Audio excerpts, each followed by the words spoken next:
Yo. Yo. Yo. Yo. Yo.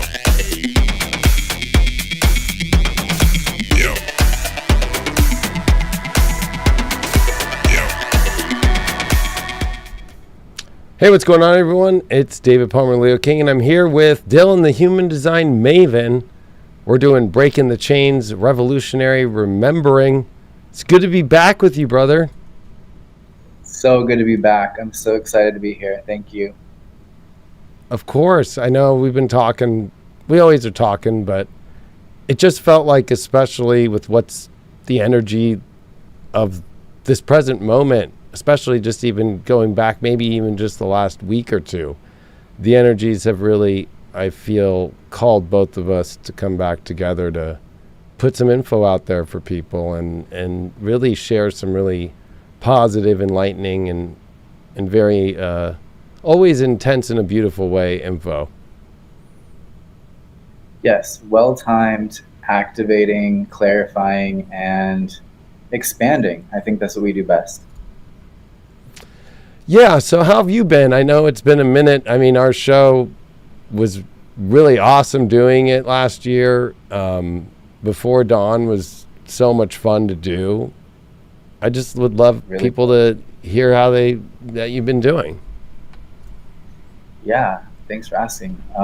So a lot of people know that that time was really intense. You know, Year of the Tiger, a lot of changes in my family, lots of changes in my foundation, the show kind of exploding, and then me really getting the green light to go and pursue both activating and connecting to my roots, you know, going to the places where my ancestors were from and really feeling that energy and reclaiming that energy in my aura. And also to do planetary grid work. So activating certain points on the grid, because that's kind of what keeps the system fresh. And we talked about a lot of that kind of technology on Before Dawn, if anyone's more curious about that. It really was such a guided year for me. It was I was almost not even doing anything. I was just being pulled from place to place and put in these situations and kind of forced to be at my edge in a way that I was really out there and finding courage and just empowerment and just being free for the first time, you know, in a long time for me. So it was an extremely healing experience and brought me around the world and back, and so many different connections and activations. And I just feel like it helped me complete who I am so that I can come back and do the work that I do with a more well-rounded humanity to me. So that's what's brought me to this moment. And I think it had to complete before we could come back together. And it's perfect timing. It's extremely perfect timing, because a lot of that show, of course, we dealt with a lot of different subject matters and frequencies and energies and technologies. And a lot, I think still to this day, people could say that you want to talk about an original thought, the thoughts that were coming out of that, the spiritual essence, still, I don't think could be even copied or have been said, you know, there's some stuff on there that still to this day, I laugh with the brightest heart of some of those episodes we did. And I remember you and I would be at the end being like, is the universe going to cancel us, or what's going to happen here? You know, it was so revolutionary.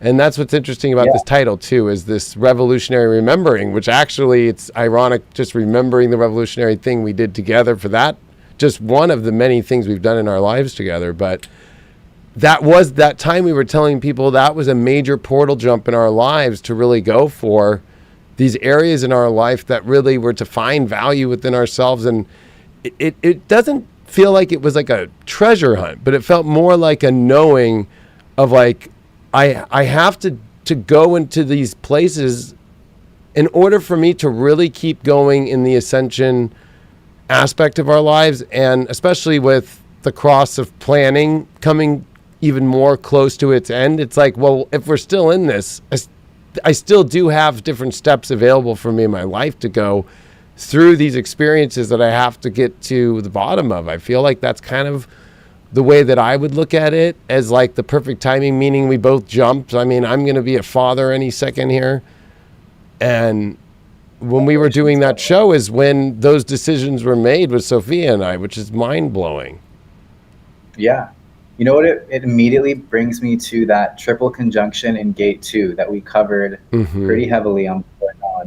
And it's so cool because now Jupiter has just moved into gate 2. So it's like all of the mutation and tweaking that was done behind the scenes by our higher selves with Uranus in gate 2, and like maybe it was Mercury and Mars or something at the time. Now it's like Jupiter is in that same space, expanding all of those blueprints into reality. And here we are. That's wild, right? And that's probably why we're here with this moment, though, is like thinking of that gate and thinking of what was happening in that gate with the North Node, with Uranus. And even we were seeing so much go through that area, and we still do right now, but really it's interesting that it's Jupiter. And I feel that there's a lot of, there's fear always, I guess, on the planet, but I feel like, of course, it's a different fear now. It's like a lot of it, I feel like, is like people are starting to feel like maybe this place, this terrestrial that we live on, is not going to come through, or the storm is not going to ever see the sunlight again and the clouds part. But we know that's not the truth. And I'd love to know from your perspective in this moment right now, especially looking at the human design, because I know Pluto, of course, coming back into gate 60 has that really difficult gate to deal with. It's almost like people are kind of like feeling it again and again, and it gets tiring, Yeah. Because, I love this quote that I heard somewhere, and it says that you can't argue with the truth. You can only break your body against it. And gate 60, Pluto gate 60 especially, is the ultimate, bringer of that ultimatum, essentially, from your soul, that's saying, look, we've been conditioned a certain way, we've been taught to live a certain way, we've been distracted a certain way, but if we're not living from these vehicles that contain the divine intelligence of our soul path or destiny, whatever you want to call it, then we're not going anywhere. We just are pretending we are. And so even if it is difficult, even if it does feel really kind of defeating sometimes, it's really asking us to look at these core structures, emotional structures, physical structures, economic structures, all the structures. And Pluto is saying, okay, if it's not soul aligned, it has to go. And the flogging will continue until morale improves. Like, you just have to step up to either creating a new structure for yourself so that you have a vehicle, a container to move into the future with, or I don't really think there's an alternative, actually. So I think that's what's so difficult right now, and what's creating a lot of the fear is when people don't understand what they're missing or what's causing the suffering or how to get to the source of it. It can feel very like, oh my God, like, am I ever going to get through this? And that's where the fear is coming in, I think, the most.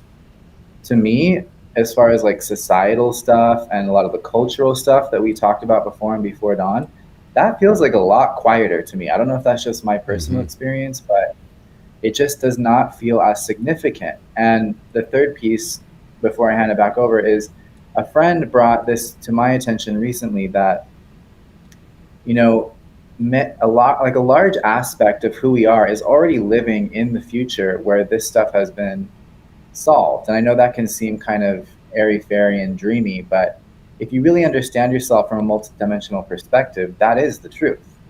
And so maybe 60% of us has already moved into the timeline where solutions, and we're living in peace, and common sense reigns supreme. But it's this mixed, this blended timeline that we're still kind of working through, and it's these daily decisions and these choice points of either stepping up into taking on the hard work, the difficult repatterning of our neural networks so that we have structures to manifest from that are going to work in the new paradigm, or not. Like, that's, I feel like, the razor's edge right now. And then Venus retrograde is just making it yeah. clearer. I mean, yeah, what an icing on top, the Venus retrograde to add to it all, right? I think you said it so beautifully, though, because I do feel like the subjects we did talk about societally and so forth have calmed down.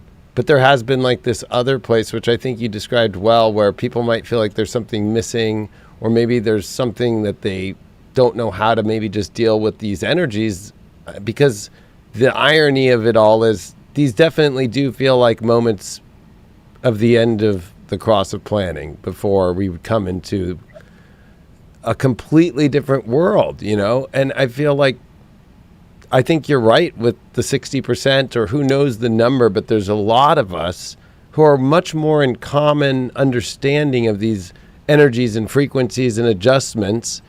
But it's like a silent, in the more physical, I guess, cross of planning world, because you don't see it as much on the billboards, and you don't see it on traditional, you know, social media in your feed as much, that it can almost be like a little bit of a difficult space, because people can kind of subconsciously think maybe they're crazy, or jump back to going back into like the paradigm in which they know that isn't working, and then kind of jump back and forth. So that's a kind of another way that I would look at it, is how you are looking at kind of this in between. But it also reminds me in just basics of the changing of ages, looking at human designs, just very high tech quality, precise way of looking at the change of ages that we're going to be going through. I do feel like as a human being on the planet right now, when we talk about ascension, we always go so far in looking at the old ancient ways of how that's looked at. But I think what human design's done is look at a much more now and much more modern approach to it, at the different centered beings that we are, and how those play into the mechanics of who we are so well. And so I feel like that 60th gate, that restrictive gate, you know, it's almost like, it feels like to me like the restrictions, like you said, what's not working in your life anymore has to go. And so it looks to us like we're being restricted, but really it's that holding on to what is restricting you is the restrictive element of it, especially if it's Pluto. We get obsessed there. We can feel like we're going to die if we let go of a part of ourselves that, honestly, because some people think of it too physical sometimes, like, oh, I need to get rid of this box in the garage or something. Like, it's like, no, that meaning behind the box in the garage. Why is that box in the garage? Is there something in there that you're still attached to? Is it an ex-lover? Is it a traumatic moment in your life? Or is it more like you haven't opened up your heart yet and seen the change that you wrap yourself around with, you know? Yes, and I think that this is like why this is the secret benefit to this Venus retrograde in Leo, because, you know, Leo takes us to our heart. Our heart takes us to that totality essence of who we are and who we came to be.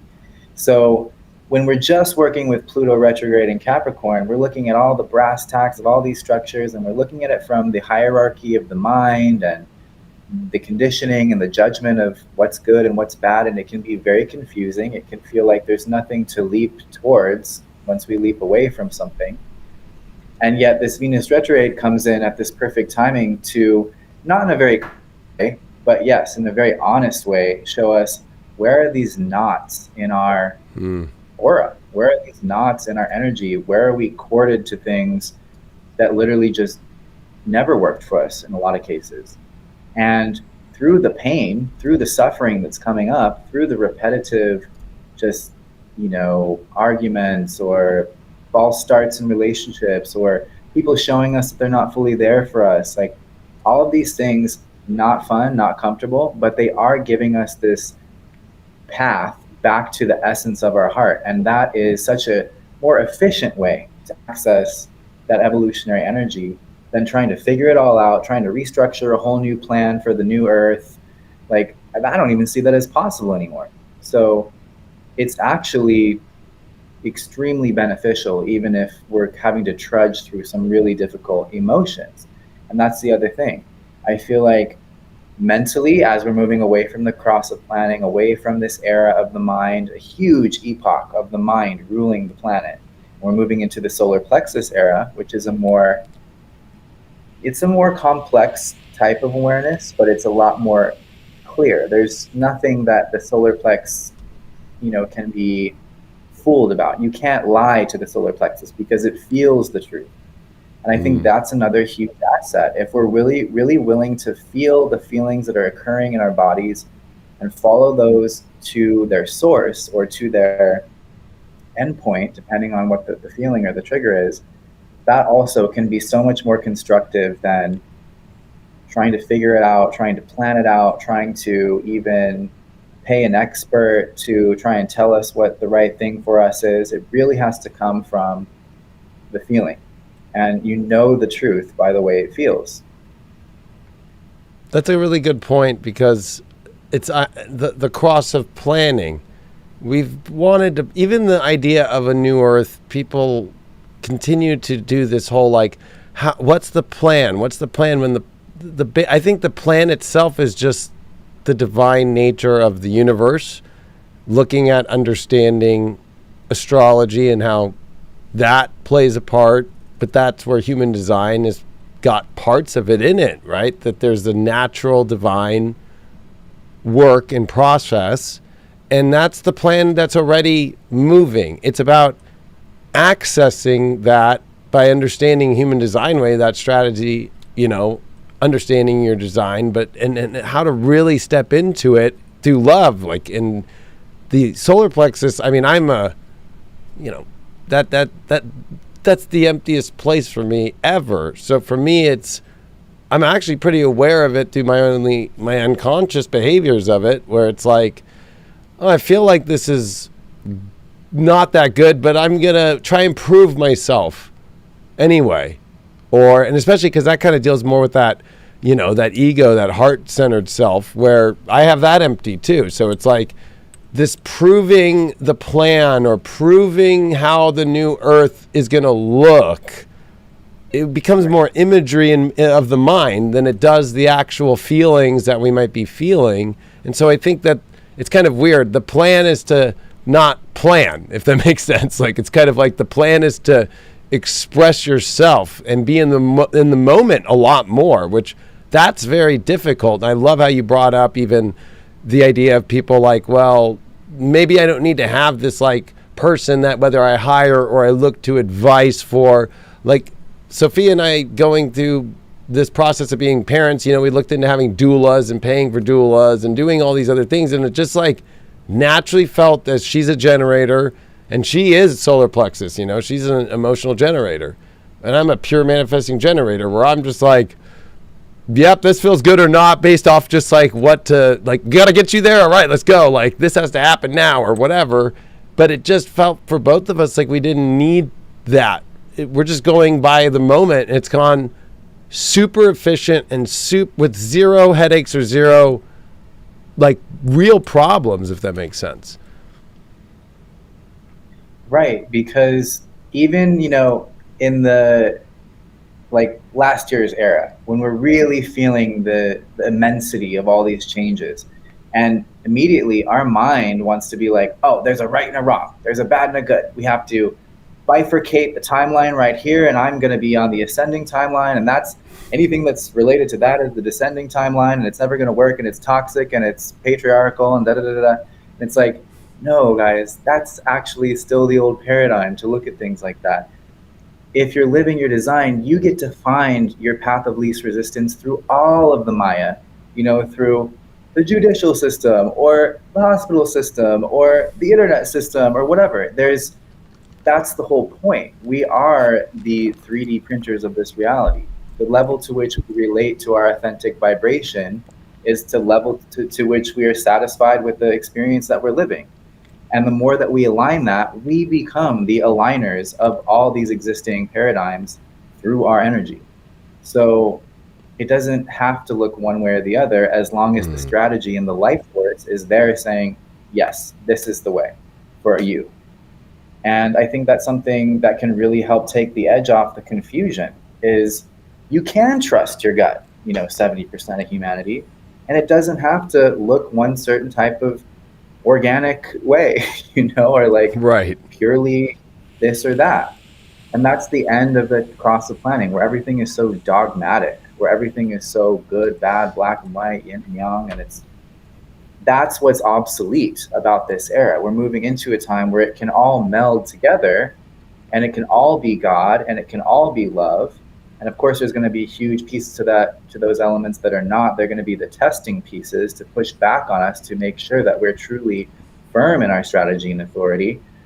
But in the end, it's all going towards source. And I think that's a really refreshing perspective to embrace, especially for people like us that like kind of on the front lines in a way, where like we felt like we had to watch out for all this stuff. And now we've integrated it, and we're integrating it even more, and it allows us to just be more flowing, more loving, more human, and more in our present moment than micromanaging and protecting. I think you just described the fear so beautifully then, and so on point, that it's the pressure that's on us, on our abilities to trust in that strategy and authority, and in those places that pops up as the illusion of us not being able to trust on that, right? So whatever the situation is, right? Like, ooh, a government situation, or ooh, what if I do this with my life talent-wise? What if I want to put out this piece of artwork I've never done before? Or, you know what? Why was I so afraid to always be a father? Or why am I afraid of if I'll fail as a father? As I'm not even the father yet. I'm days, hours away, right? It's like, those are all those pressure systems. I love that you used it as it's kind of like a pressure that's like onto us, that is really such an illusion, because it's like, what do you mean? As a manifesting generator, all I have to do is in the moment trust my gut and react based off my hell yes and hell no. And so when it comes to becoming a father, am I going to fail? I'm only going to fail if I'm literally putting up all these illusions and all these mental aspects of how it should look. How should I be? I was in therapy this week with my therapist. It was my last session. He's going on vacation next week, so I won't have him, and next week's the due date, right? So I'm like, okay, this is a big therapy. And what came out of it was me worried about how will it look to be a dad, when really that is the exact issue itself.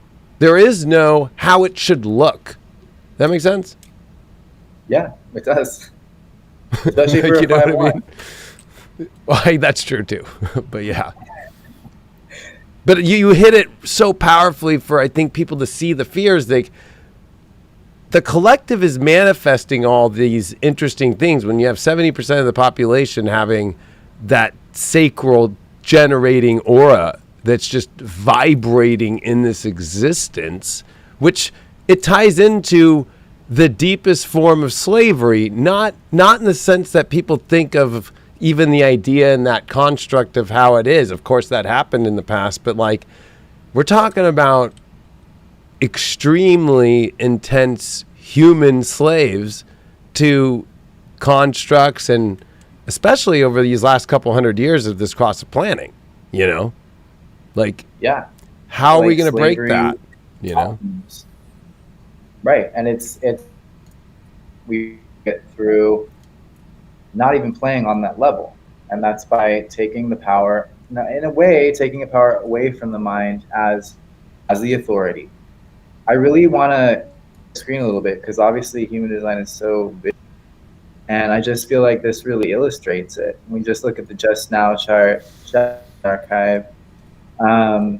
With Pluto in gate 60, it is a pressure. It's in the root center. It's a pressure center. So we're literally feeling the plutonic pressure to be or not to be, based on the old paradigms and the old dogmas of the past. Pluto is like Hades, the god of the underworld, that undertaker, that like kind of jailer of the soul. And it's like, look, you also have this extraordinary opportunity with the sacral life force in gate 3, which is where the North Node is right now, to mutate out of these old paradigms altogether. Literally on a physiological life force level, new genetic, potentials are being activated. Like your daughter is going to be born with the channel of mutation. And this is where literally our vast library of potentials as beings in our genetic code. Gate 3 and gate 60 are what are responsible for turning certain genes off and turning certain genes on. So through this whole period, we've been in it for maybe like 2 weeks now, and it's going to go till August 28th. All of humanity is getting these impulses, root to sacral, these pressure impulses, these life force impulses, to be able to choose new possibilities, new potentials that they did not know. Their minds never knew it was even there, but the sacral did. And when they feel that new response to something in their life, in their aura, that maybe never occurred to their mind, was never a part of their upbringing, their conditioning, anything. It's not even familiar, but to the body it is. And these are these quantum jump points into, you could say, a new timeline or a new embodiment or just a new possibility for you as a being. So just to underscore that this moment is, till the 28th, it's so powerful.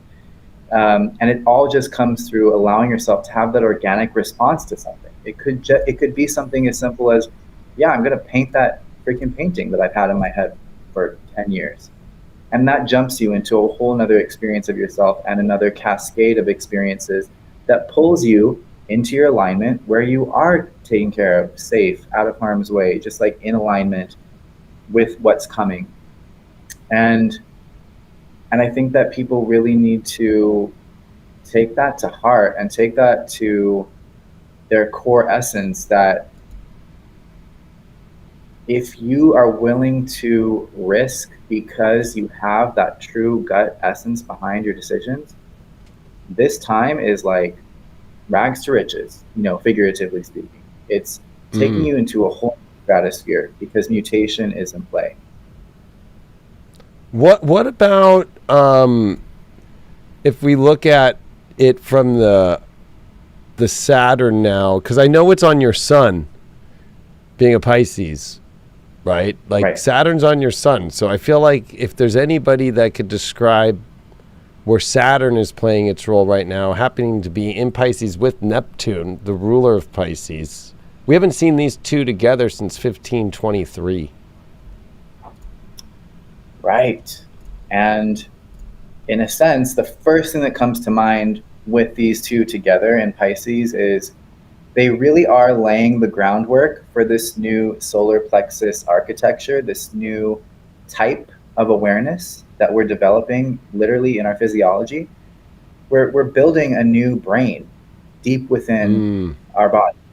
And so both Saturn and Neptune are in gates of the solar plexus currently. And I see Saturn as this scaffolding, structuring energy in gate 55. And literally gate 55, line 6 is where the mutation of the sleeping phoenix arises from. So when the sun hits 55-6, February 18th, 2027, that is the inception point for the raves, these new beings that are coming through with the fully baked mutation, and they have a completely different type of awareness. It's all about unity consciousness as far as how we could describe it. There is no single self. They are only built to work with the hive mind, with a collective consciousness. So we're seeing that, we're feeling that. Saturn is also saying, if it's not in service to this expansion of our cognitive abilities, it's going to face limitation. Saturn is here to say, I'm going to, kind of pull the plug on things that are not a part of this new story. And on a very, personal human level, it's the gate of abundance. So the way that we experience it in these bodies, because we're not raves, it's a lot more about what brings our spirit to our life. So there's an amazing contributor and friend, Monica Bravo, and she had this quote that said,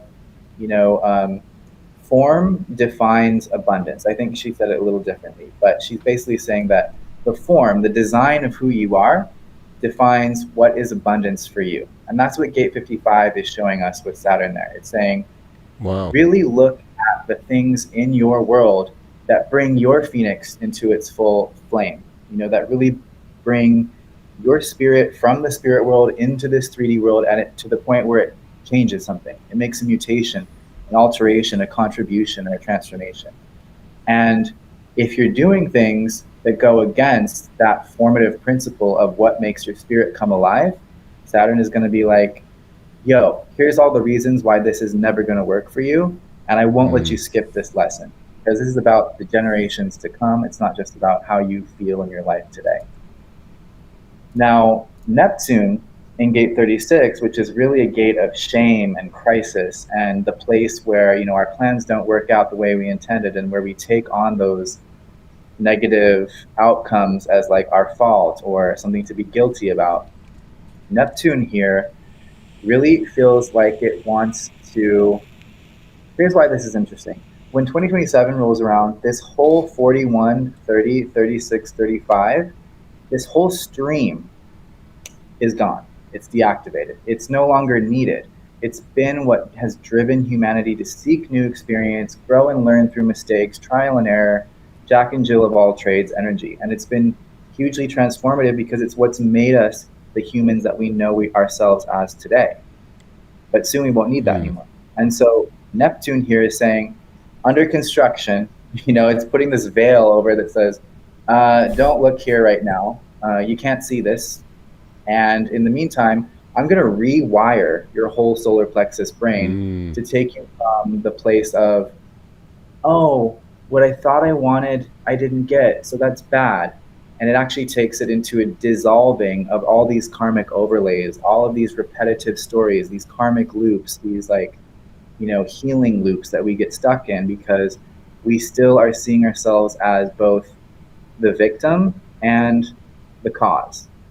Where we judge ourselves and blame ourselves for doing the bad thing or the wrong thing or the thing that didn't work. And we play the victim of that as well. And it keeps us in Indra's net. So with Neptune here, it's saying, just don't look over here right now while I change things up. And as Neptune leaves that 36, it's going to be like this whole layer of skin just like falls off of us. We're going to be like, oh, wow, like it was never my fault. Even Jesus's teachings were built around the fact that we didn't do this to ourselves. This is like partially, in a way, it's a fallen universe, and we're ignorant to even the causality of most of it. So to judge ourselves, to think that we're sinners and that hold it against ourselves is actually kind of what keeps us in the karmic loop. Neptune in gate 36 says, the divine love that knows unconditional love can just dissolve all of these webs and cobwebs and allow us to come out the other side with a clean, clear solar plexus, which can hold this higher dimensional awareness that wants to come through. Wow. It's interesting because the last time we had Saturn and Neptune in Pisces was 1523, and it was when heresy was a big thing, like with Martin Luther becoming excommunicated, going against the ideas of the church. And also there were some laws that were brought out in Holland at the time that were like, hey, you can only practice going to God, which was, of course, then only through Jesus, our way only. So the heresy laws came out from the Pope, and then ironically the Pope died that same year. But I want to ask you a question. I mean this from a place of love for the community out there, but I want to get your own opinion since it's been almost a year since we did our series. But there's been a lot of people in our community who've been completely, and I don't mean like kind of like adding, but I'm saying like completely leaving this work to go into religion only, and then casting shame on our community, which is something that as an astrologer I was predicting for the last couple of years with Saturn when it would come in with Neptune and Pisces. And I feel like when you were talking about those repetitive healing patterns, which it's very Piscean anyway, that's what's so great about Gene Keys, is seeing how they are so connected with even the astrological divine understandings of these zodiac signs and why these planets rule these signs.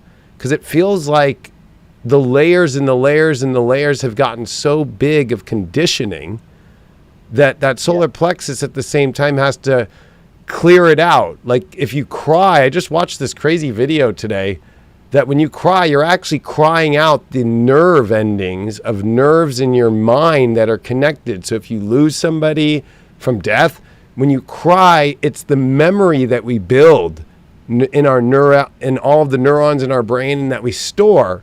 The only way to clear it is through the crying or through the emotion. And when you hold it in, that's why you see men have more heart attacks than women earlier in life. And because men are kind of designed not in that idea of the construct not to cry or not to release the feeling. But I feel like that we've gotten so overlayered that it feels like Neptune at that gate, and then even looking at where the 22nd gate is and Saturn being there is we're already feeling, because Saturn rules time. Like that time is like already, it's like a precursor event we're in right now of what's to come, of shedding all these really, really heavy emotional conditioning, I would say like repercussions to what the mind has done to all of us, what our own, it has to look this way, it has to be this way. And I feel that's kind of why people are kind of like searching for a last rope that they can hopefully hold on to, like religion, without saying it in a negative context. Like, because I can be taken as a 5-1 very negative about it, like especially lately, because I've been really hitting this one hard. So I wanted to get your feelings about that. You know, the light bulb is brightest right before it goes out. Isn't that the case? So like even Ra, you know, when talking about these end times, was saying, you know, we're going to see religious fundamentalism skyrocket. We're going to see governmental control skyrocket. We're going to see all these hallmark paradigms of the cross of planning, which is about groupthink and tribal belonging and regulations and bargains that say, you better act this way all the time and then you'll be safe. And if you don't, you're kicked out. So everything that involves that, whatever group affiliation it is, whatever level of life it is, they're clinging for dear life, because on an energetic level, on a frequency level, no judgment, no positive, no negative, just in terms of frequencies that can be here or not, their time is coming to an end, because they'll be obsolete, because they won't be the forces in the background that are keeping this Maya running.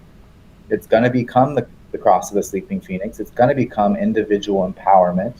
Let's call it that, and not go into the survival realm yet. But right, that's just how the checkerboard of this reality is going to be shifting patterns. So, you know, it's the dying breath of a lot of these institutional thought forms, and there's a safety in that, you know, especially for people who haven't had the privilege of really tapping into their authority yet. Those things can feel like a much safer, like, housing for the soul than just going, you know, raw dogging it into the future with your strategy and authority. And that's just human nature.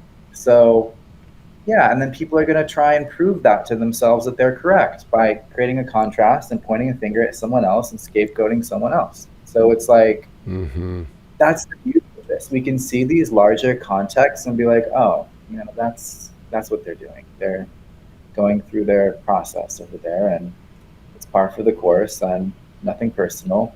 But yeah, that's what I think it is. And even with the example of 1516 and the mandates, you know, getting slammed on everybody, and then the universal mind is like, off the boat, like, just, no, we're switching the game. So I think that's the beautiful irony. Yeah, that's the irony, is that Pisces rules the past, and you know, titling this, you know, this revolutionary remembering, it's like, it's kind of an interesting play on just two words, really, but it's a very powerful title, because it's like, we have to remember, but we also have to have our revolution away from the past, but still honor the remembering at the same time, if that makes sense. Like, there's a beautiful remembrance of it, but also like, we need to move on from this. Absolutely. And what really inspired that for today was how like kind of precisely it felt like the timing came together for this conversation, and how it was all placed under these two gates of, you know, the 33 and the 19. And the 33 in Gene Key is all about remembering who you are beyond this Maya. You know, it's that's what the potential that it carries. It also is the shadow of forgetting, being so identified with the 3D that you can't remember who you are on a soul level, and you lose that grace and that empowerment and that freedom of movement that comes with knowing that you're greater than the experience. And then 19 is a very tribal gate, and its shadow is codependence. So if you scratch my back, I'll scratch. We can protect each other in our smallness. We can protect each other in a safe old paradigm. And because we're agreeing to do it together, we can get away with it. And no, in this new like solar plexus era, and gate 19 is pointing at and provoking the solar plexus, the emotions step in and say, no, you can't do this pattern again, because I'll make you feel how wrong it is. And that's where the revolution comes. When you feel the you know, the disjointedness between your actions, your intentions, your behaviors, your values, and however they may have been conditioned, and then what your soul is speaking to you through your emotions and saying, that just doesn't fit anymore. And so that revolutionary thing is, hey, I remember I'm so much more than this little box I put myself in to protect my ego or to feel comfortable about my identity or whatever. So it really feels to me like, when I think of it energetically, almost like a mortar, you know, like where there's just this fuse burning and then just bam, and it's just blasting out of its old casing and into kind of, you know, a new opening of some kind. I was gonna say, I mean, I'll be the 5 line here, and I'll be the heretic. Okay. Especially if you were to be, let's say you and I decided as friends, fuck all this work, we're going to the church, and walking in there, and it doesn't feel good, right? Like, because it's more of like a mind thing, like, well, scripture says this, and if I don't, I might go to hell, and I should be feeling really, I feel really ashamed mentally because I fucking did this spiritual work, which it's not like the scripture literally says, like, don't do human design or something, but you know what I mean? Or anything that's not right. So you go to the church, you and I, and both as MGs who are the sacral MG energy that we got, we look at each other and we're like, it feels weird.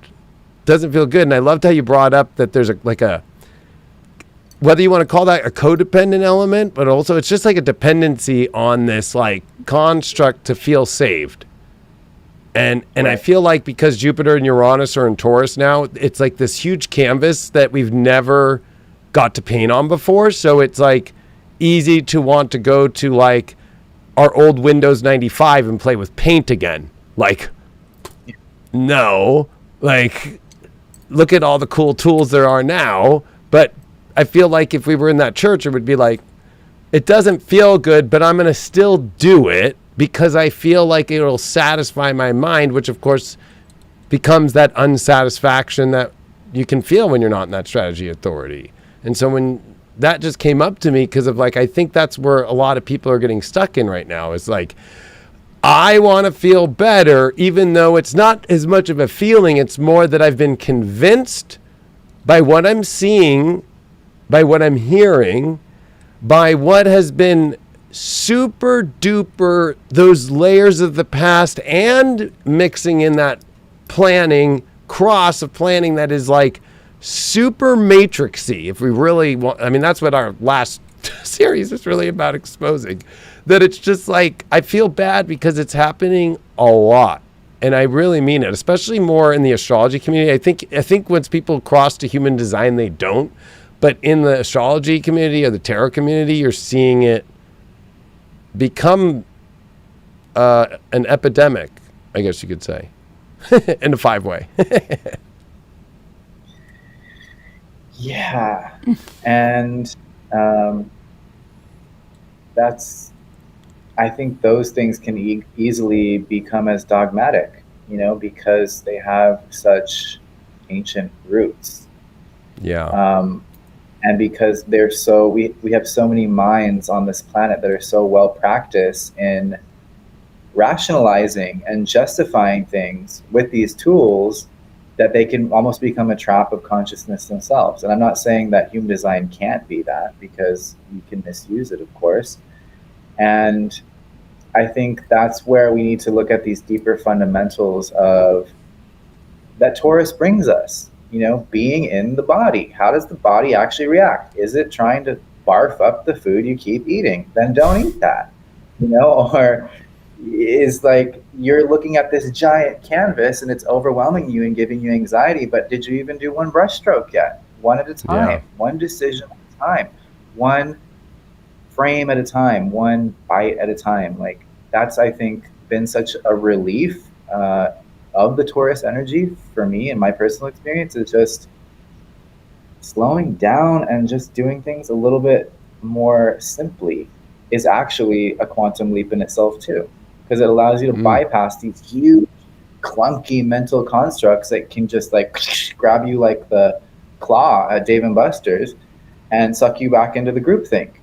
Whereas if you're just kind of minding your own business and milling around down here and like fiddling with your like watercolors, like, oh, maybe this isn't a Rembrandt, but I did discover a new facet of my own joy and pleasure and in that little experience. And that vibration is what we're going for. The vibration that we're carrying within ourselves, the frequency we're carrying within ourselves, doesn't matter how that is created so much as it is that it's actually there. And that's what guides us from, out of these conflicted, polarized timelines of us versus them, and this system is crumbling, so we have to fight back, and just all this like crap that's so energy inefficient. It's so cat and mouse, it's just so seven-centered. And I think honestly, playfulness, as silly and like honestly to me last year how dumb this would sound, but things like playfulness, things like simple joy, things like simple nourishment and just love and attention and affection can be so much more quantum than trying to figure out the whole freaking game and like be the master of the universe. Well, and that's what's so interesting, because with Venus that stationed retrograde on the 21st of July or 22nd of July, that's the first time in all of our lives that Venus has stationed retrograde in Leo. It's always been in Virgo since the 1800s. So it's the first moment for us. When did the Quasa planning start? Like 1600s, right? Like 1615. So in 1772, up until we got into the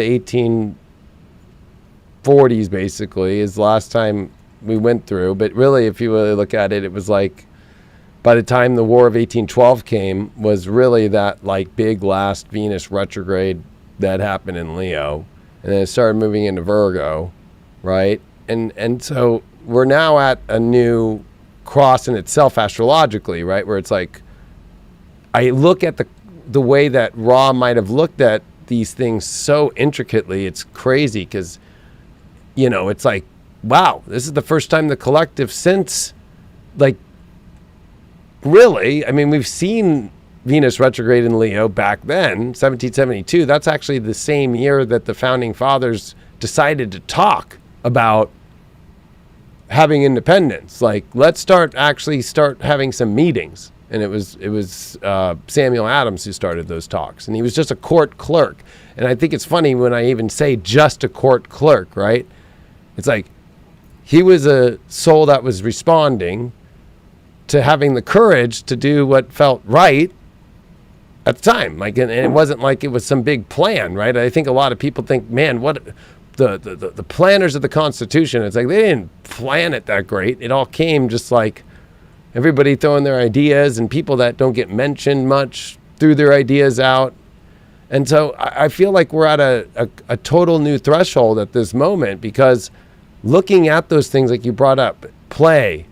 I mean, you were just like singing the Leo tune beautifully, as like, that's my life. And I know that you know me, and that's how I act 24/7. I'm always playing around. I'm always fucking around with something. I find so much joy in like taking apart a lamp and putting in a new something. You know, it's just like the little stupid things, the talks, just having some moment is just so beautiful to me, you know? Like sometimes people might think I'm on ecstasy 24/7, you know what I mean? Like, are you sure you didn't take some good E? It's like, nope, I didn't actually. You'll know when I did, because then I'm going, you think quantum's big, you know? But it's just funny because I feel like that's where this like new part of the whole collective just got like, for those that might not have been aware, just like, could you imagine not being aware of that retrograde right now that we're in, and just out of nowhere being like, I need to like get rid of all these things I've been so denying and not responding to, or not taking the invite on, or not just informing people this is what I want to do with my heart, with my happiness, with my love, with all these things. Like, and I think it's a beautiful thing. And I think we're going to see just in the next month alone, when it finishes by September 3rd here, just a huge quantum leap of people in this collective starting to be like, why was I holding my heart back my whole life? Because you have to look at it. We've never seen Venus station retrograde in Leo, all of us that are alive. And this is the last one of the cross of planning, since if it went back to 1615, it had happened prior, before. And look at the way those people lived, you know? That's literally how it feels, is like compromise that has been in play my entire life is finally something that I can feel how dissonant it is with my truth. Whereas before, there was a pressure, a sense, or a need to continue with these patterns to keep codependent bonds going, or even if it's a codependent bond with my phone or whatever, you know, like anything. It could be any kind of relation. But now these things, because the heart is speaking and we're going internal with the heart and the flow of the blood and the flow of the breath, like I've had so many sensations just like in the chest, in the lungs, in this just whole cavity here that have showed me, okay, this thought pattern, this decision pattern, this relationship just doesn't belong. There is no actual place for it. That's why it feels like shit.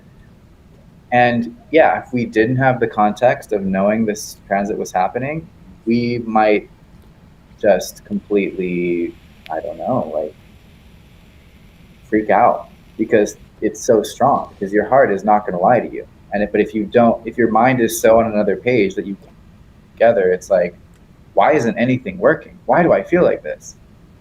So, well, and I think that's why I love human design so much, of looking at, when we look at that heart, that center is so, it's not about trying to prove yourself.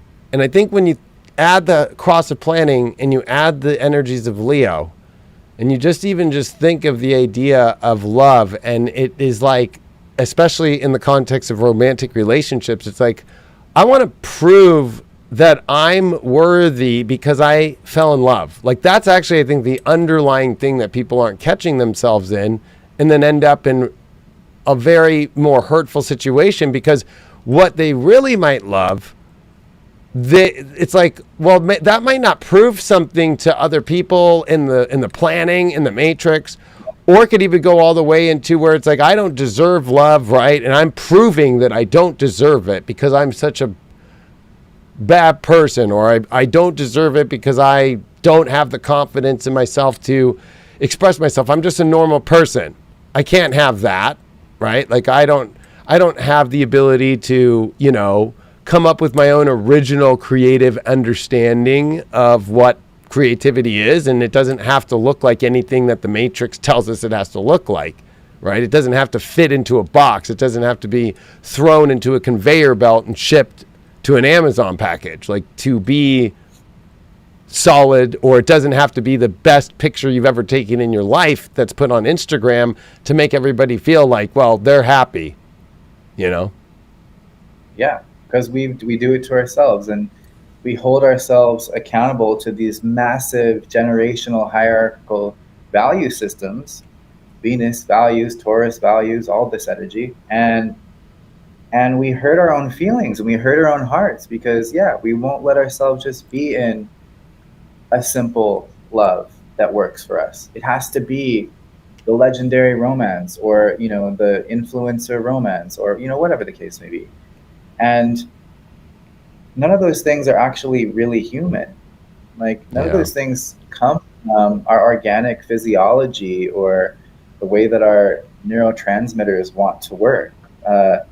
And we've been so deeply convinced and seduced that it's better to be this other way until, again, we can't deny the truth. We can't be against it. Yeah. I'm laughing just because of the episodes we did talking about this shit and what that stuff is. I mean, especially when we were talking about the alien disclosure and what the idea of alien is, right? And how you just brought up that it's so inorganic, these ideas of the heart that have been posed upon the collective today. People are looking for some sort of alien right now. They're looking for, even like they might attach it to some sort of like entity like a Palladian, or they could, right? Like a lot of this stuff right now is like, okay, what if a lot of that stuff is the alien's already been here and it's the construct that's tweaking people with their mind, and they feel it's wrong, they don't feel the satisfaction, or they take that invite they know they shouldn't take, or they don't want to do something and they get angry, but they're just like, well, I got to do it anyway, so I'm just going to inform, and they won't inform, I'm just going to initiate and just go into this area, or like I'm just trying to use all the different human design types to help people see, mixed with the astrology, and then also mixing this alien construct that's now beginning its seeding into the human consciousness. I feel like we have to really, I don't want to say be careful, because then that makes people then, of course, maybe be scared. But I think it's much more of like, we need to really be checking in. Like, we've already gotten enough 3.5 years of like, you didn't check in, like, come on, like, because like whatever's coming down the pipeline at this moment, because it's actually happening as we're talking right now, it's already seeding in. And it's whether you're going to, be willing to receive that and actually respond to it, or invite it in, and say yes to the invite, or initiate with it and inform others with that seeding of what that construct could be at the very end of the cross of planning, being the last part, be like that crazy fucking thing that tries to disrupt, which actually would make more sense of why a phoenix would rise in the next cross and be so intense, Right, because you need some serious firepower to blast off that level of parasite. And I mean, that's the same concept as like the religions or the thought forms. It's like, that energy is seeking out its last chance for its food source. And so it's going to try harder than ever. It's going to become more manipulative, more cloaked, more mimicking, more synthetic. And that's why differentiating into this truly felt sense of what your inner authority is the only antidote. Like, it's almost like one of these movie situations where, like almost like in A Quiet Place, where you can't make any noise because you'll attract the darkness. But if you stay true to like these very simple truths that you can guide yourself through, they can't even find you. They don't have no idea where you are. Like, it's just not even really, the threat that is ever present, but you're differentiated out of that reality. So I think that's the thing. Inner authority, like your inner authority is your godly power to choose to be. And I don't mean to say that in any religious context, but just like the universal context of owning oneself that is, you can't really do it in comparison. You can't really do it in like scanning and seeing if it's the right thing and always trying to be like, no, you just have to know how your inner tone feels. And if it's not that, then don't even look it in the eye, don't even go that right. Well, and especially just the construct of time itself, where it feels like time speeding up, but as we know, it's going to feel much more individualized coming into this next cross.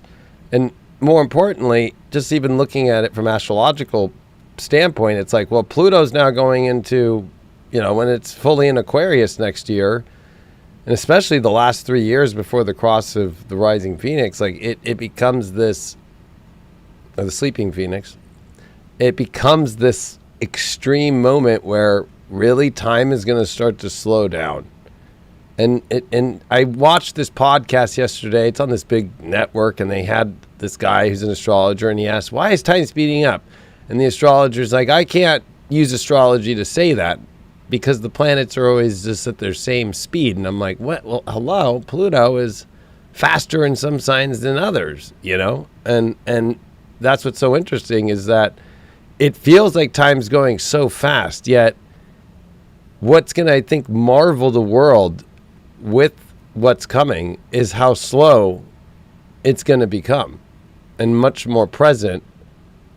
That we're at the we're at the peak of fast, if that makes sense, by what's been more that generator that's been lost as the slave to the cross of planning and been stuck in this grind.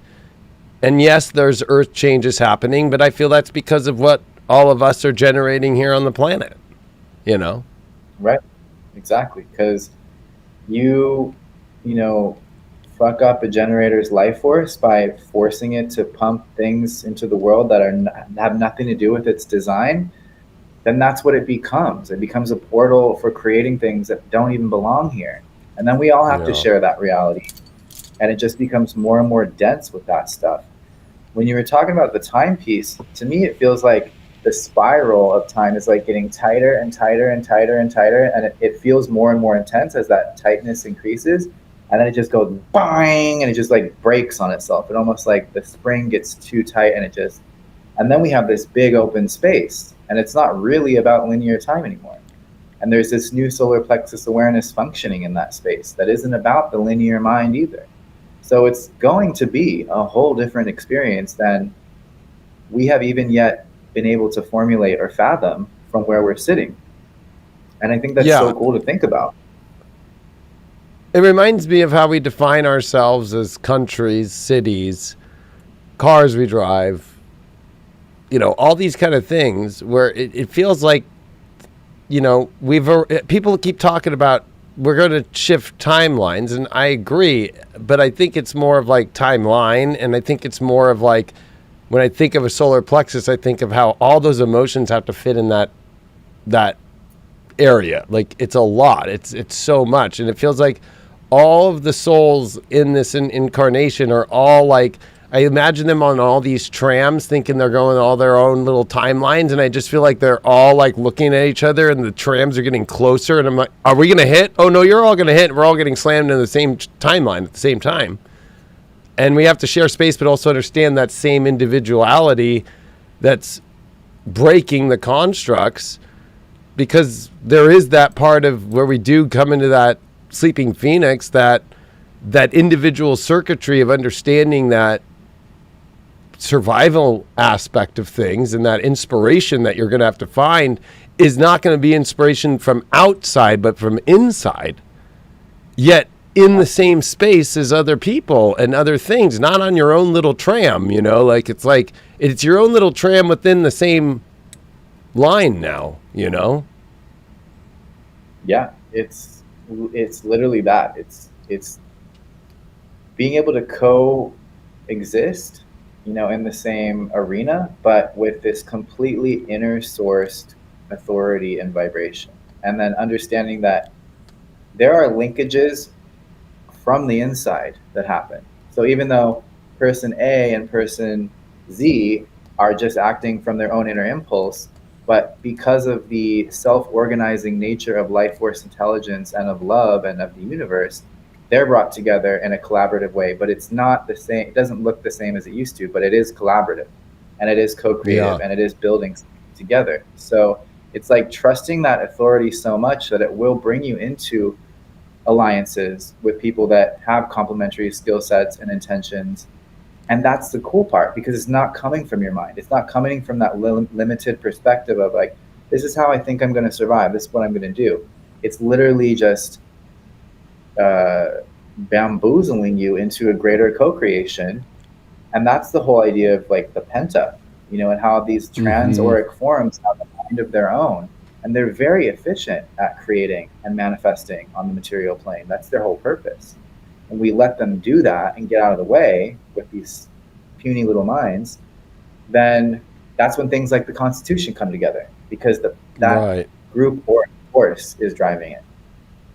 And that's where also I think human design can help you find with you and another person, if you form a penta within your, you know, combined chart together and actually see, oh shit, because I've had that with some people, and it's like, even if it's not every single circuit just like lined up perfect to the top, to the bottom, but it's like we're all the way connected, you know, through, because both together, like that's what I think that people might sometimes forget, is that there is that individual, but you have to know that within yourself. And then there's going to be moments where I feel in the future, it's like, look at this person, and it doesn't have to be romantic. Everybody always gets so stuck on romantic. It's crazy that it's like, look at what we're all co-creating together. And it's because of your individual unique design, as well as my own unique design, whoever that person might be in the collective, and what that contribution can look like on individual levels that bring such great things. And it's amazing when you actually look at human design and you're running different relationship charts. It's like, whoa, you know, some people might get stuck on, oh, we're a 7-2 or we're a 6-3. We only have, you know, but you know, it's like, whoa, pentas can form within those charts, you know? Yeah. I finally got the full penta download, like after all these years. Oh, do you? Like I finally saw it. I finally got it. And it's insane because it's like Voltron. You can see which leg or arm of the Megazord is missing in that chart. And it shows you where the energy is going to leak, or where the energy is going to need to be sought out from an external force. And just that context alone provides so much solace for why certain things work and certain things don't. And then that just taps into this whole other thing about how the cross of the Sphinx, and how the actual Sphinx in Egypt is the physical depiction of a penta with its you know, four legs and the head of the lion. And you were just there right after we were doing our show last year. You went to Egypt. I went to Egypt. I went to the Sphinx, and I went inside the Great Pyramid. Is that where you got the download, or was it like you saw it and then it kind of happened after? Actually, I went to Bosnia and Herzegovina, and there are pyramids there, like gigantic pyramids that they look like mountains, but they've excavated them and you can go underneath them, and it's clear that these are, you know, megalithic structures. And leaving there is when I was like looking at it, I was like, oh, it's the G Center, but, you know, collectivized essentially. And each of these gates is actually the arms and the legs of the G Center and the magnetic monopole pulling us in our direction in life. And we either come together and co-create a direction, or we're like leaking, you know, certain pieces because we don't have the energy there. Yeah. Yeah. And that, well, I think that's simple. But I think that you bridge this to, I think the best part of where this convo is going is about, that is the center in which we saw last year, that North Node Uranus. This is that same center where this Jupiter and Uranus are going to meet up. It's the jackpot that we all have been waiting for that comes next year. Doesn't mean that you have to wait till next year, but it's all in motion now and closing in. And, you know, and that's what's really interesting to me, is seeing like Uranus, of course, in the North Node meeting in this area, and that we were talking about that second gate. But just even thinking of the monopole and the G center and understanding that identification of like where you're being pulled and knowing who you are fully, really. And I know that can be hard just from one center, but it has I would say a lot more of a not mind-based identity, but much more of a true spiritually pulled identity that really doesn't question it too much, you know? And it should feel more like you just described. Like it's like a download of like oh yeah, there it is. Like there's and that's what Taurus to me, Scorpio to me, which a lot of those gates in that monopole have those signs in there, because to me it's about understanding the power within and seeing what externally is meant to combine with the power from within so beautifully, you know.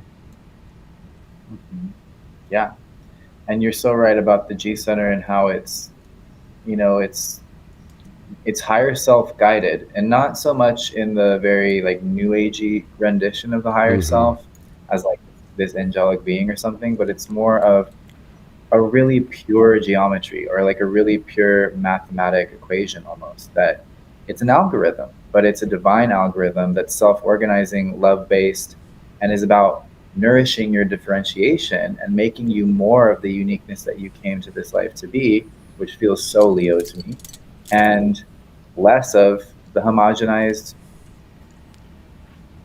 trash bin, bargain basement. Well, and you know what? I think that because that you said it that way, it makes sense. This is my download as what we're seeing in the world today. You're seeing the trash basement identity of power corrupt and fall, right? We're seeing it everywhere, and so it makes people scared. You know, because it's like, look what's happening in politics. Look what's happening in the world. And people are so afraid of a World Economic Forum, and they're so afraid of a WHO, and they're so afraid. And it's like, I think people that understand what's coming is like those structures are falling so bad and so difficultly because they're not centered from a G center, number one. Number two, they're coming from a place where they will basically do anything to try and keep that hive mind, or keep that more kind of like sellout idea of like, no, we're doing the right thing without it actually being about a right thing. It's not going to survive. Yes, at this moment, and near especially the crumbling, or in any cyclical like understanding in spirituality, whether it's astrology, numerology, the Mayan teachings, human design, it cycles. And to see this cycle ending, yeah, it's going to look like the tidal wave is going to crash on you. But the truth is the tidal wave is going to crash onto itself. And it's like you don't want to be in that trap where you're now sending your electromagnetic field, your monopole, is being defined by this exterior force that's scaring you because it's just corrupt for its own power. It's already feeling massive restriction. Nobody on the planet escapes the planets, nor the gates, nor the design, nor the cross, nor the age changes, nor any of these things that are not only just predetermined, but divinely determined. You know, it's like, and I think that it's like people have to remember when you see all this, and it's trying to already play with that solar plexus to get you feel sad, to make you feel that maybe you're going to be encroached upon when you're the one who's choosing to be encroached upon, you know? Yeah. These structures are losing power. I mean, they're literally like just draining and like deflating like a bounce house. And it's like, we all know, you don't get out of that bounce house, you're kind of like trapped in the rubber. And so it's like, get out of the splash zone. Like, this stuff has nothing to do with you. It's just been a puppet that the background frequencies have used to organize the planet for a certain scheme of things. And the purpose has been served pretty much to this point. And now it's like, okay, we have the tools we need to practice what it means to be self-empowered. Start now. Go. and don't look back. Yeah, and I think that's kind of a 60th gate way. It's like, what's restricting you from, I think we always look at the external restriction instead of the internal. And I feel like we do have also external restrictive forces at play in life. Sometimes it might be the weather. Like, oh, I wanted to go surf on the beach and get a tan. Well, you can surf on the beach and maybe just not get a tan because it's raining. I think it's more of that internalizing, though, of that restrictive, heart-centered being, that truly divine knowing within yourself, and really knowing how to use that strategy and authority correctly while understanding these cosmic understandings at the same token to really, I think that's kind of a nice verification. But even it's going to be really interesting in the years ahead when the cross of planning falls apart. And some people in this community rely on their iPhone 4 to run a chart or whatever, instead of like, could you draw it out? Do you know how to just do it within yourself, or just already maybe feel that energy within yourself, or draw a chart, like look up at the stars and feel it, look at just another human being and be able to start to feel these mechanics already that are already there, without the reliance upon things. Because that's what's interesting, is like we always look at these other things that we call like the good reliances or the bad things that we rely on in life. But you have to remember, if the whole plan, still came from a singular understanding of this idea that was about really to give us a lot of information to move forward with, and what that new idea of what just having the information is one thing, but what we do with it, and then realizing that the way that you access that information is going to be different because it was fully given at the peak moment that we're at. If I'm correct, right? Ross says that the information will reach its peak and then it will drop after that point. Yeah, basically. Yeah. A new dark age. So, and which, that's the and thing about, it's in the astrology too. So, and that's the thing. It's how we're evolving, is that, we're meant to become the resource ourselves.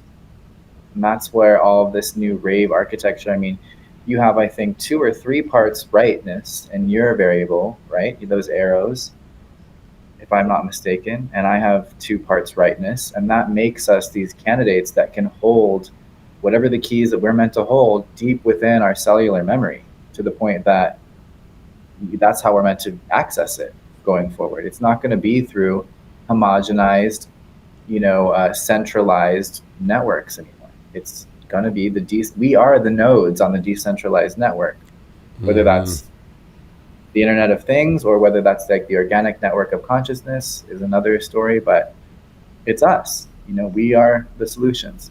So that's going to be the exciting part of the quickening of this new consciousness. Is going to make it easier for people who have the true vibration of themselves intact to find each other, to work together, and have it to be seamless, inspired, co-creative, miraculous even, because our minds didn't see it coming.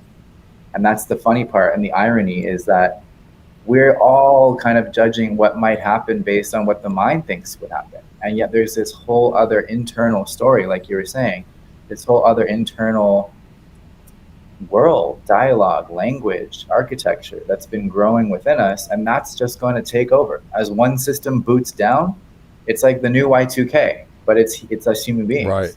As the old system architecture boots down and cannot move past a certain point, this new one comes online and takes its place. And yes, there's going to be rifts, there's going to be differentials that are unpleasant probably, but that's why you have to practice your vibration now.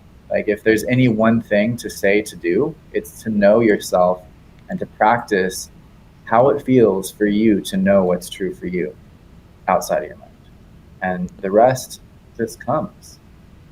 It does. And even when you're doing that, it still has its mental tests. And that's ironic, because it's the test of the mental that screws you up. There's nobody yet still here who's perfect, right? It's not like there's some person that just fully does it perfect and doesn't fuck up, right? Like, we still have our mind that fucks us up. And we also at the same time have to remember that exactly what you said. We're practicing this, we're living it, and for people like who've been doing it forever, there's still those moments you're like, holy shit, right? The mind didn't expect you to, it convinced itself it had figured it out fully as far as how to do this, but you come into another realm and another timeline, or even more of a deeper ascension into the trueness more of who you are, which comes with like one, I think, needing to have compassion for yourself and to not beat yourself up about it, because that's another construct of the mind. It's like you slipped and fell, beat yourself up again. Like, it already hurt to slip and fall. Like, you really want to start beating on yourself after you already slipped and fell, you know? And that's, I think, where that anger can come from in life. And, you know, especially the construct of manifesting, right? I mean, a lot of that manifesting ideals now have been, I think, taken over by, if we were to call it an AI tech, alien tech, or even aliens, as what the real alien is this embedded construct mind that's really trying to get us off the real divine course, instead create their own plan that they want every soul to basically go down this other road and not understand their beauty within, and teach them things that are opposite, like don't follow your strategy, don't follow your authority, beat yourself up every time you fuck up. You'll never be perfect, and if you're not perfect, you should be perfect in our system, you know. And I think that's the thing where I think I see a lot of clients struggling right now, is like, I was doing so good, and then I had a moment where, you know, I fucked up. Like, it could be anything, right? Like, it could be like things were rolling smooth in my life here, and then they weren't, and then they like take themselves down. Do you think that's because, like, those gates that you mentioned, like the 41st gate, and I forgot some of the others that are coming to their close, are there things in those gates that are closing that can help us, though, understand as they close, to be aware of, so we don't fall into that, like, trap, I guess you could say? Yeah, I think what I keep remembering and then forgetting to share today is that with every new level and layer of love that you open up to, the mind is going to come down twice as hard to try and regain control. So you can almost see these moments of, you know, getting really down on yourself, feeling ashamed of things going a certain way, being triggered by how vulnerable you maybe have had to be recently, or that you have become for the first time, you know, as you open up your heart more. It's like that can actually be seen as a good sign. Now, if we can rewire that perspective and see, like, oh, every time that I reach a new level or threshold or openness of love in myself, it triggers a detox in my mental body. And that detox, like, as we all know, detoxes are really unpleasant. And all those scripts and all those lines of code and all those mental patterns just like try and like come back and find their balance again.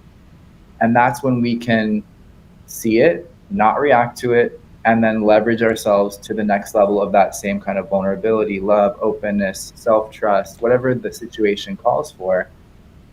And understand that there are going to be, you know, peaks and valleys. Like, there are going to be times when we can't fully integrate the moment and it's going to feel like shit, but we can be the witness to that and sit through it, and then make the next best decision that we possibly can from the heart, from the feeling place, from the emotional truth.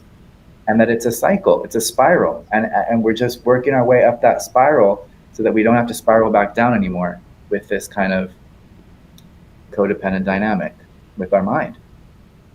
Yeah, I love how you bring up how the mind itself, when it's purging these thoughts that double compound on every new step that you take courageously and beautifully with your heart, it's one of those things that I think is perfectly described, because I feel like that detoxification process, it is difficult, because it's like, when I thought of when you were doing that, for me, it just made me think of like where I can see people right now as they experience more of their true self, they're more honest and truly divine heart, their true G center, their true sacral, if they're a sacral being, and maybe even if they're not a sacral being, but at least feeling in others sacral and seeing that, you know, did I take that invite correct, or, you know, am I reflecting back the right place or person or energy in my life?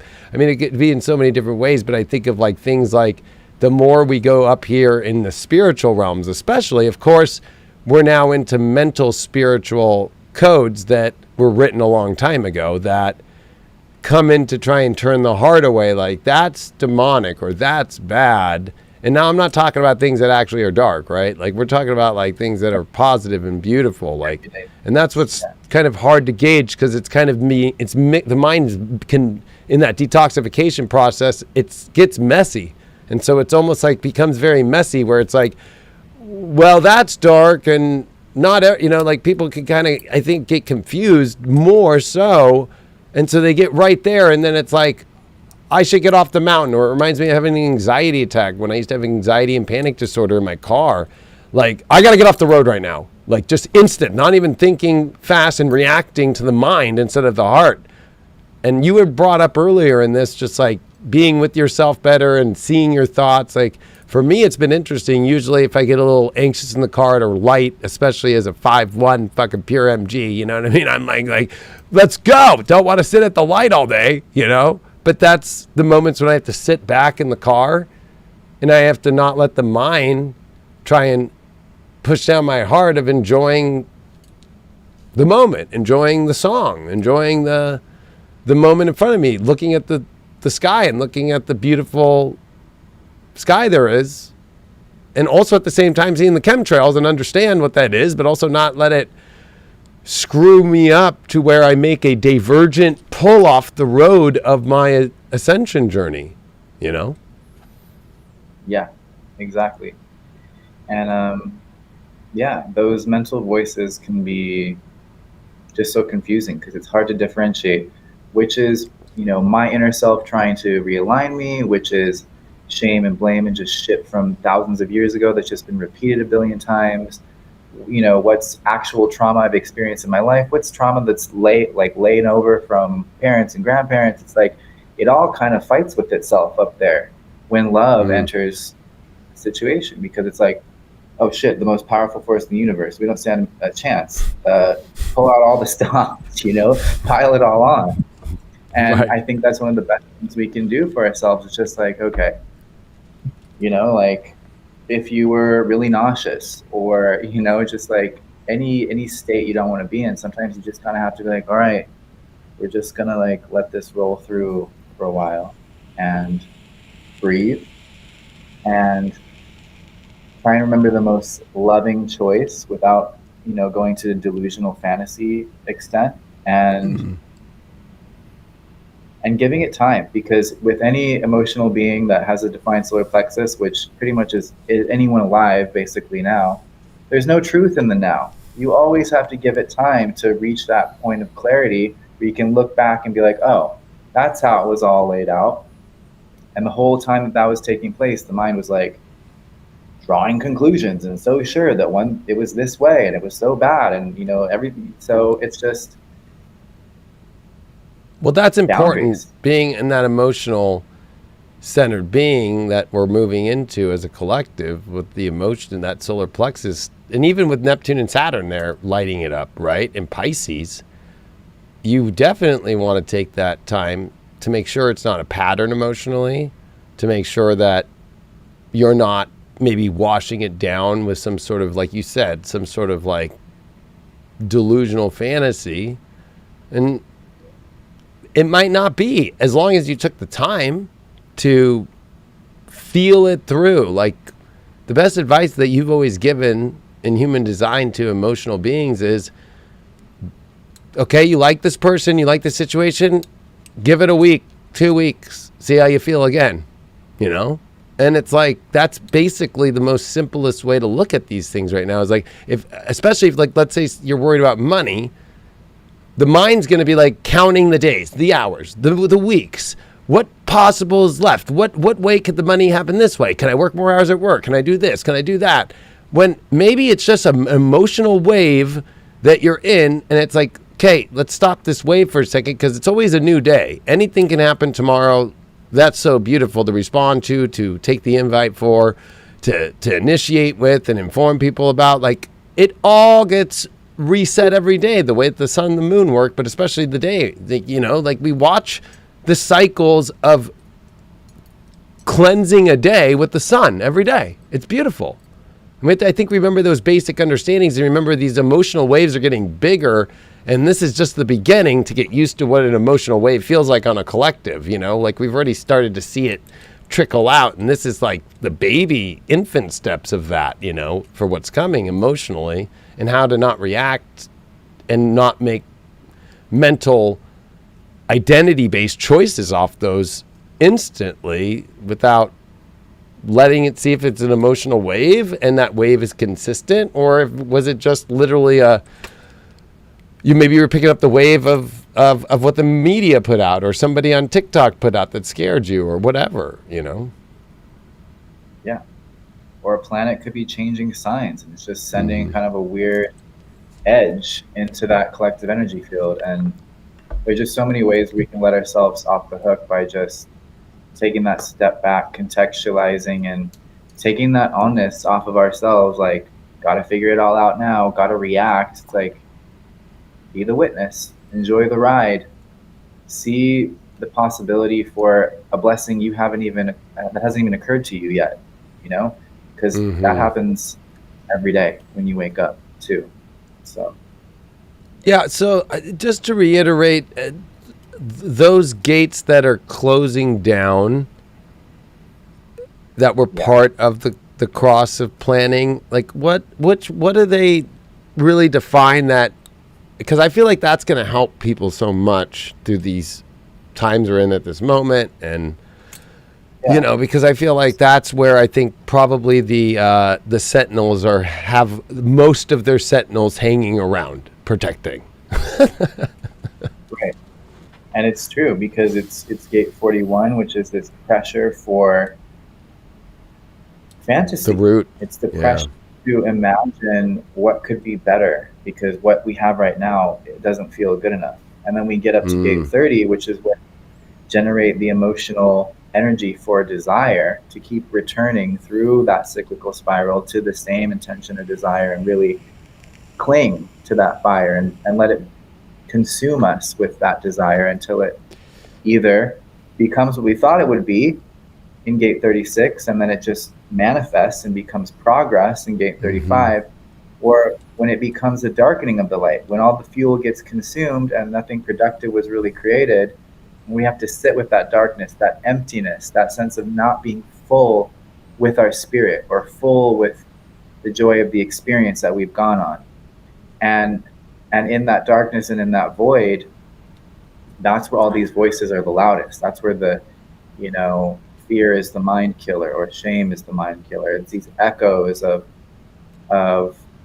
us feeling not validated by our experience. And that scares us to death, because it makes our ego feel like, I may not exist at all. And that's this weird core thing that all living beings have, is that we're afraid we're not real, that we don't really exist. And anything that threatens our perception of our existence is what creates demonic permutations that have lives of their own, and kind of live on inside us and drive us to try and take more unaligned action and go after insatiable desires over here. So it's like, is that 41 in the root, like that core base? Because it's the root, right? So it wants to be rooted in something's better for me, and that could become like a really that's pretty wild.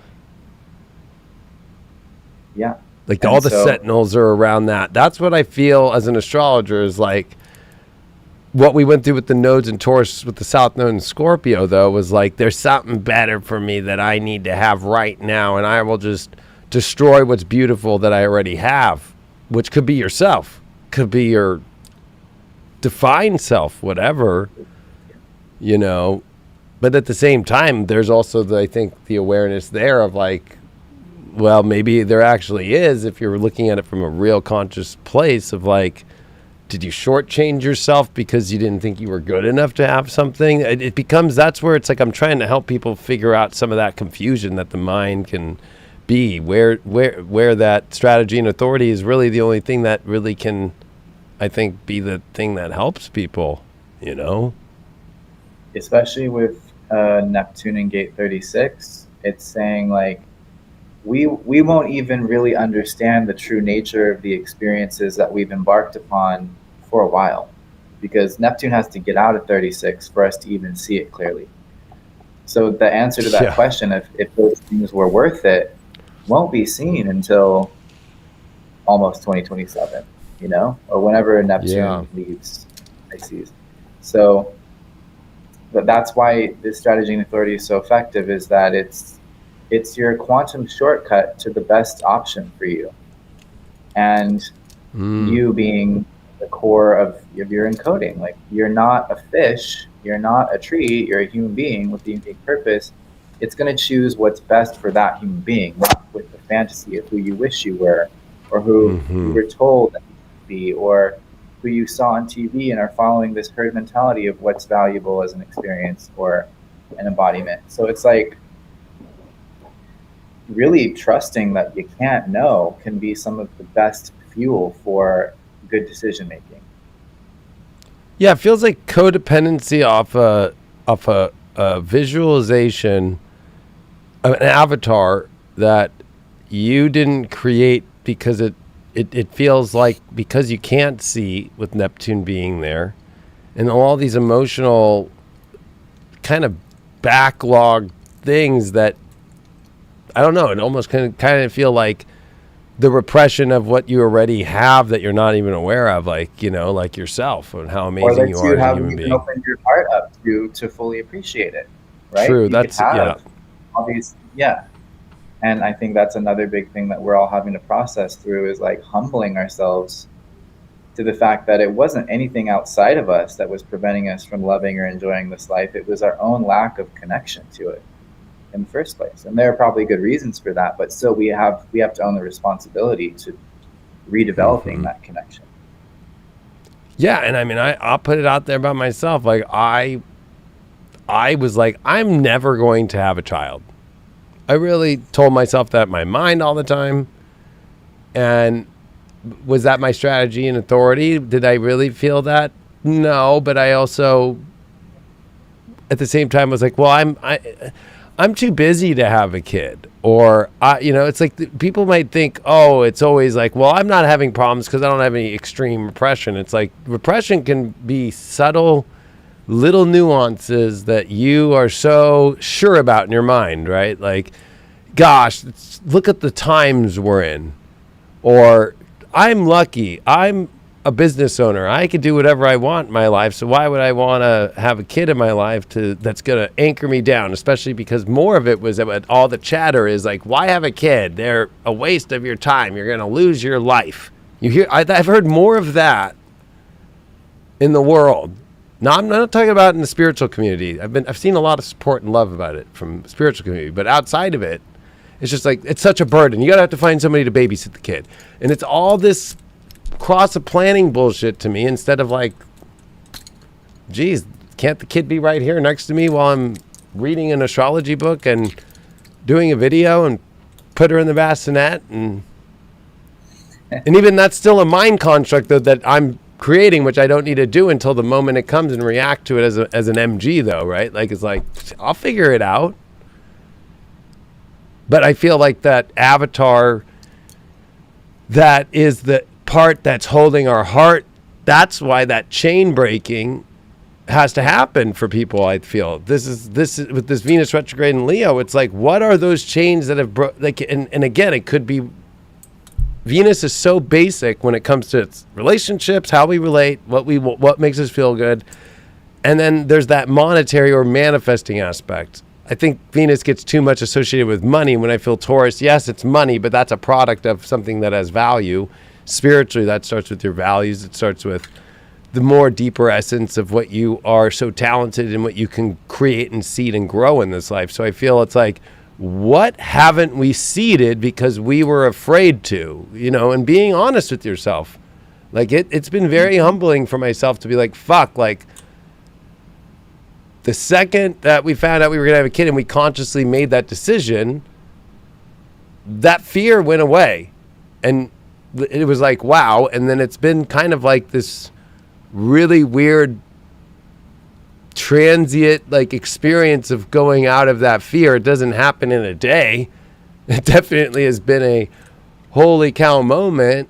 And the more that I look at the way that my life is, the way that the universe is coming towards me, because as an MG, that's all I have to do is watch how all these things in my life are coming in, that already that child has, whether it's her coming or however you want to look at it, has already created a world. I know I'm in my divine alignment because it's such an exploratory, beautiful adventure in front of me that I have no idea what the fuck it's going to look like. And that to me is the best knowing of what I'm still here to be for in this destiny, because it's such a beautiful territory. Yeah. I don't know how to tie a girl's hair, and I don't know pink booties yet. And buying a diaper pail last week, like never changed a diaper in my life. But I was so scared in my heart to be a father, and it like that's the kind of shit I think people should be looking at.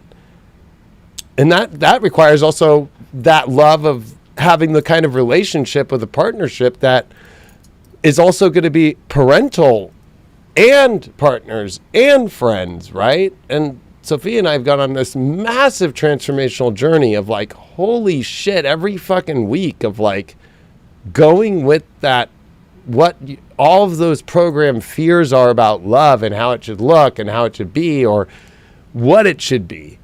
And like literally feeling like ever since when you and I were doing the show, when you were there when it was happening, it's been mind blowing as we keep feeling like we're like going through a different universe, It's been fucking awesome. Getting out of that chain, Yeah. And I feel like that's that power of the solar plexus to open us up to more dimensionality of who we even are. And well, I could thank her for that, since that's what she has, and I have zero, and I know that you relate too with that, but it's like, fuck, thank God. That's where the beautiful play of the collective is in the way that we help each other in sharing our abilities and our gifts. It's not so much, I think, of like the way that it looks like it's like a tit for tat thing. It's much more of like a beautiful honor and privilege of being able to have God bring this being into my existence, or just like you into my existence, or all people that come into our existence, and what that sharing, and whether we receive it or not, and whether we go through these experiences or not, which we have the choice to make on our strategy and design, but it's a two-part street on both sides, whether you're throwing an invite out or a projector taking an invite. I mean, there's all those kind of things that people, I think, are starting to see happen more, which I think is better than ever. And I think you've been a huge part of that for the human design community, to be honest, and really breaking the mold of how it really looks and showing it in life and teaching it to people in a very beautiful way, while holding the true spirit of what was created through Ra, and understanding it also through that true intention that he did it with, which was about what's coming, right? The system of the future, the understanding of the cross of planning ending, which it's interesting because, I'll be a 5 and I'll be a 5 for you, right? Like, it's like, a lot of human design people don't come from that perspective. I'm not saying they all don't, but a lot don't. Yeah, I know. I've met them online. But I'm just saying, I'm just giving you that more than kudos, like that true love and true respect for you and true admiration, because you blossomed my human design existence to it and feeling of it and application to it more than anybody in the whole universe. The only one that I would give somewhat credit to is Ra himself, listening to his talks, which are always like better than any podcast that I hear today that's new. You know what I mean? It's always like, Oh, you know, like you could put atomic that wave. shit on and be blown away every time, you know? Mm-hmm. Yeah. Thank you, brother. I appreciate it. I mean, I feel like it just downloaded into me, and this is what I'm here to do, as much as you're doing what you're here to do. And it's common sense for us. It's that 3420 line 6 that you have in your nodes and I have in my sun earth, and 34 line 6 is common sense, and 20 line 6 is wisdom, and that's just how we roll. Yeah, that's true. But I think, you know, even no matter what anybody has in their human designs, whether or not they're going to use it correctly, you know, and follow that strategy and authority. And it could be life-changing in a day, yes, but it's about the follow through the next day, and the next minute, and really learning to surrender to the understanding of the universe and to God, which is really what I think every religion tries to teach to people. But I think there's a lot of control mechanisms around those religions that kind of force you into it to kind of make you not feel satisfied, to where, God, you might, as a projector, feel like, what the fuck is this shit? But I guess I'll take this invite I don't want to be invited to. Or I could only imagine a reflector during this time, you know, really, you know, showing. Could you imagine being a mirror to all these people in their unconscious not self? That would be gnarly. Like, talk about you know, everybody's scared of this and this and this. I'm like, I don't know what it feels like, but I could imagine knowing human design, astrology, other shit, being a reflector and like reflecting a bunch of not self people 24/7 would be fucking gnarly, man. Like, that'd be that'd be crazy. Truly, yeah. And I've met a few who bemoan that experience of just like, you don't fucking see how, yeah. But yes, it's about awareness, it's about integration, and it's about surrender. I think those are the three prime ingredients. And if you can learn to mix and match them, and if one's not working, use the other two, or you know, switch them out, you're pretty much already designed for success, for satisfaction, for peace, for happiness. And you got to keep that in mind too, that we're not all as infinitely fucked up as it sometimes feels like. That we do have this core construct of goodness. We wouldn't be in physical form if we weren't. It wouldn't work otherwise. Right. That's very true. You can trust in that. And beyond that, it's just about remembering to enjoy the ride along the way, good, bad, ugly, or anything in between. Yeah, and light ourselves up with that love that's playful, that's fun. That's what this time, at this moment before it gets... Well, you know, it's kind of funny that it's simultaneously happening, this Venus retrograde in Leo, for the first time in all our lives, at the same time that all these other transits are fucking so intense, as the end of this cross, changing to the next cross, is becoming so extreme. And... even planetary, all these outer planets moving into their last degrees of the last parts of these signs to move into this whole entire new wave of energy that's going to take part with us, and or maybe without some people, you know. And I think that that's not a negative thing. It's just like, you know, that's how energy works, you know. That's how the mechanics of the universe work. And I think that's what's been hard for all of us, I think, out there in the spiritual community, putting out truth is, of course, there's so much love and light and energy, but at the same time, like there's a universal law too. There's natural universal laws that are the way they are, you know, and no matter what you think or what God thinks, if you use the idea of God too, God thinks that same way too, you know. And so I think that's been hard for maybe that's been hard for a 5 like me, but you know, that's every 5.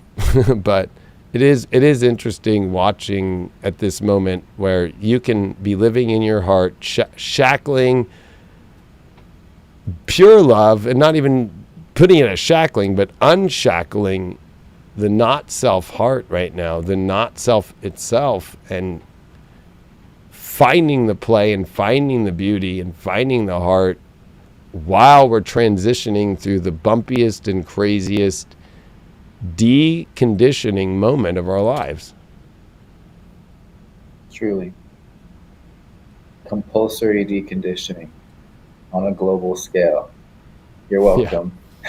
Yeah. Any last words? You have anything coming up for people to find you, or anything? I know you're in Hawaii right now. Lucky man. Glorious Hawaii right now, and sure takes the edge off all these transits. But yeah, I could imagine. You can always find me. Yeah, the dolphins and everything help.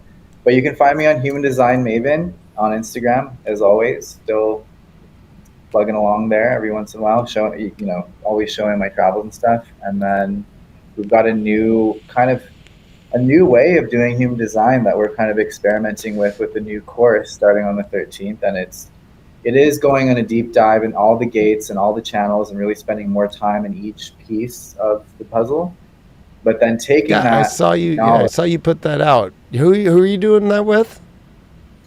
That's with a friend of mine named Mackenzie, and she and I have been working together for years, just on a personal basis for my energetic and multidimensional healing. And then, as she became a student of mine, we found this way to build in these like custom guided meditations that really help integrate all the stuff that we learn about all these gate channels, and to almost use it as, it doesn't matter if it's rapid or the time frame, but it does help bring all of that mental stuff into the energy bodies a lot more cohesively, and you feel that shift the next day. It's not saying that it's done for you forever, but you really do see a more just efficient integration of what you're even going into that knowledge for, which is to become more yourself, to be the true you. So this new course is all about both the learning aspect and then really bring it into the energy and really meeting the true you. And we're going from August 13th to October 29th. Wow, and such a powerful time to be doing that with all the big shifts and the eclipses coming. But at the same time, too, it reminds me of like how people listen to binaural beats without like maybe that, unless it's, I guess, called to you and you're responding to it. I think it's kind of like a clusterfuck of frequencies that people are just throwing around. That idea of meditation based off different gates and understanding the different themes and the frequencies that run through that really work with your design could be a momentum game changer for people on this planet. Because I'm not trying to put down binaural beats at all, but it's like, it is, as a DJ, as somebody who has to program live mixing, if the crowd is not feeling it, you shift to a different set of tracks that you're going to play or whatever in the flow. I feel like people are kind of stuck looking at these binaural beats and stuff, and they say, oh, healing for whatever, and white noise that's going to help you hear. And it's like, that's not how it really works. It's not like it's like a menu that you just randomly choose. It's very mind-based, like, listen to this 532 because it'll do this, and listen to this, really high frequency when maybe you need to ground the fuck out, like maybe you're always up in your, anja 24/7, Yeah, many are. But yeah, it's been super cool because we've been experimenting with this for a couple months now. And that's kind of what spurred on the idea to kind of make it more focused. So we will be going through all 9 centers and doing specific guided deconditioning, you could say meditation activations. And then we all get to come together and share like what shifted over the following week. So it's going to be really fun and interactive and not just like a class. And I'm excited for that, to see the shift in everybody. When you're playing your design perfectly out in your life, like you get to be social and help people, and you're on the roof now to guide people and to show people what you've experienced through it, especially through human design, the fact that you were doing human design before you were 30, to be able to be a sixth line and be able to be on the roof and show people and then integrate it, and having the abilities you do to connect with people socially and do the opportunity work that you've done and to do with this is beautiful. Yes, it is really cool. And I can see it constellating into, even having a platform where other really talented people can come in and share their gifts and have it really match in a really cohesive way. And that's super satisfying for my sixth line. That's awesome, dude. Thanks. Well, I love you, brother. And this was a fucking amazing talk, like always. And feel like it was truly just the right moment that we responded to again. And I know there'll be more.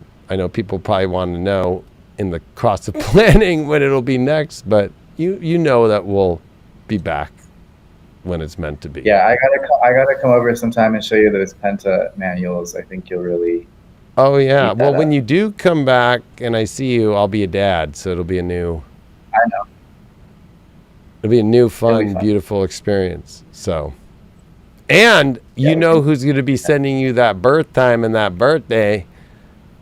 Oh yeah. In this next week. So. Ready and waiting. All right, well, I'm sending you and everyone all the love and guidance and just beauty, and I know it will be, and I can't wait to hear about Aurora's birth time, and I'll see you soon. Yep, and everyone here at High Vibe loves you, bro, and just always know that. You're always fam for life, always, so. I feel it. I love them, too. We talk all the time. All right, brother. I hear. I know, yeah. All right, bro, well, go ride a wave for me or something, or go to a pool and drink a fucking out of a coconut for me. Will do. On it. Something. You don't have to, of course. But I'm cheating. I went to Islands on DoorDash today, so to match your vibe, bro. Nice try. I know. I tried. All right, brother. Much love to you. See you when I see you, and when we all see you. All right. Bye. Bye.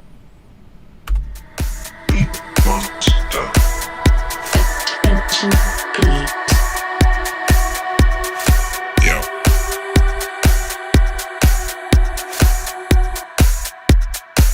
Okay.